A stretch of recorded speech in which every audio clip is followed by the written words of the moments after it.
Hi, I'm Puja Sue Flamm, and I am honored to be with you. I have been practicing yoga for 55 years and teaching for 45 years. And though I have been in the world of yoga most of my life, I still am, I like to think of myself as a beginner because I like the beginner's mind set that we're always learning. There's always more to learn. There's always more to discover. And the world of yoga is a very vast world. I'm also the author of Restorative Yoga with Assists, which is available in English and Spanish, and it has sold over 11,000 copies around the world. I'm extremely grateful for my book. It has helped me and served me in so many ways, and also it's such an honor that it has served so many people. I wanted to talk to you a little bit about yoga. It's yoga in the popular world, is become something more of like an exercise. And I wanted to talk to you a little bit about what is the difference between yoga and exercise, because yoga is a science. It's grand, it's huge. It's a study that I've been studying most of my lifetime, and it's just endless. There's so much more to discover. There's so many aspects and parts and layers and scriptures and teachings, and yoga is so much more than asana, which means yoga posture. Though we're more familiar with that, people think, oh, yoga, yeah, it's putting yourself in all these different positions. Yoga has nothing to do either with flexibility, because yoga is so much more than just the yoga pose, which is called asana, which I've just explained. So what's the difference between yoga and exercise? Why is there a difference? The difference is yoga, part of the practice of yoga, is bringing consciousness into the body. So when you're exercising, maybe you have your headphones on if you're running, or you're just thinking whatever, and you're running and you're enjoying it, or you're not enjoying it or sweating, or other kinds of exercises where you're just going through the motions. With the practice of yoga, you are bringing awareness into the body. And the practice of yoga, I always say, the yoga mat is like a metaphor for your life. Whatever comes up for you on the yoga mat comes up for you in your life. So if you're comparing yourself to the person next to you and saying, oh my God, she's so much more flexible than me, or, oh my God, I'm so much more flexible than her, then you've jumped into your mind, and these kinds of comparisons, which is part of the practice of yoga, because the practice of yoga actually has 8 limbs. It has the yamas, the niyamas, asana, which is the postures, pranayama, which is breath, control of the breath, pratyahara, which is the withdrawal of the senses, bringing all your senses inward, dharana, which is concentration, dhyana, which is meditation, and then samadhi, which is not enlightenment. Samadhi is, it's when opening to the connectiveness of everything. And as we're practicing asana, we are also practicing all of these different 8 limbs, or we can be, depending on how we focus the practice. Yoga can be practiced like a physical exercise, but really it's not yoga if it's practiced like a physical exercise. Let me see how if I can touch my head to my legs, or go in a back bend, like intense back bend or something. It's not about that. It's about connecting with yourself, with your inner experience, with your consciousness, and then using that connection to transform yourself. So when you notice that you're comparing yourself to your neighbor, you might notice that you do that a lot in your life. And there's several ways of looking at that from a yogic perspective. If you're practicing ahimsa, which is the first yama, non-violence, it's actually violent to yourself. Violence is not just physical violence or killing someone. Violence is our minds create violence within us. Because when we compare ourselves to someone else, it creates suffering.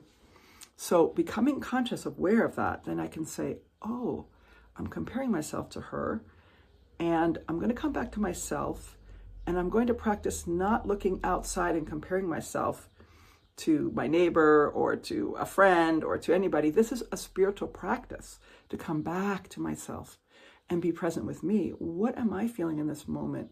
What's going on with me? Let me connect with my body. Am I overstretching? Am I pushing too hard? What's going on with me?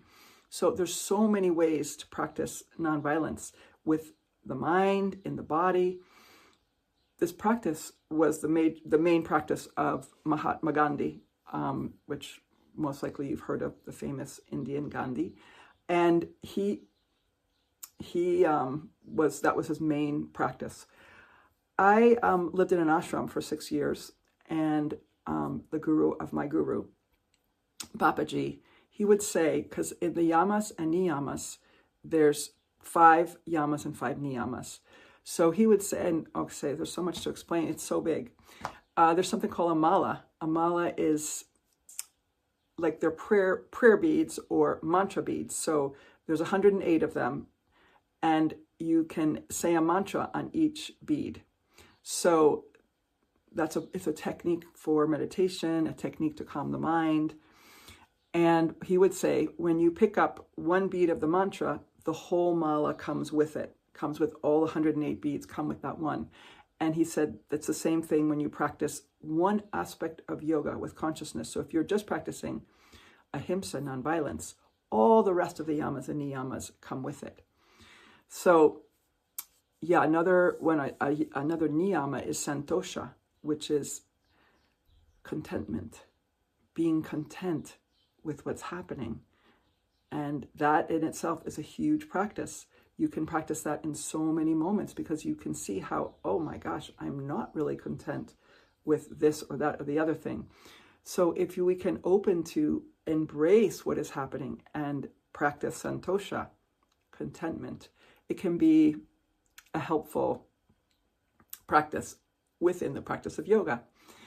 Yoga also has many different kinds of yoga. So there's hatha yoga, and then there's hatha yoga is the yoga of postures. It's actually hatha means sun and moon, because yoga works a lot with yin and yang, like force and flow, or like a river has its banks, which is yang, and the water flows within those banks, which is yin. We need the structure to create the flow of energy. So many things I want to share with you. It's hard to choose. There's also karma yoga, which is the yoga of service, which doesn't really have much to do with practicing asana, but it has to do with opening your heart and serving.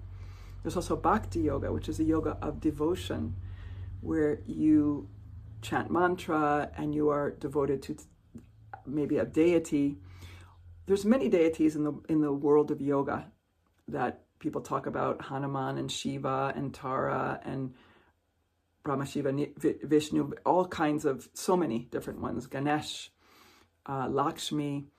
All of these deities are a reflection of us.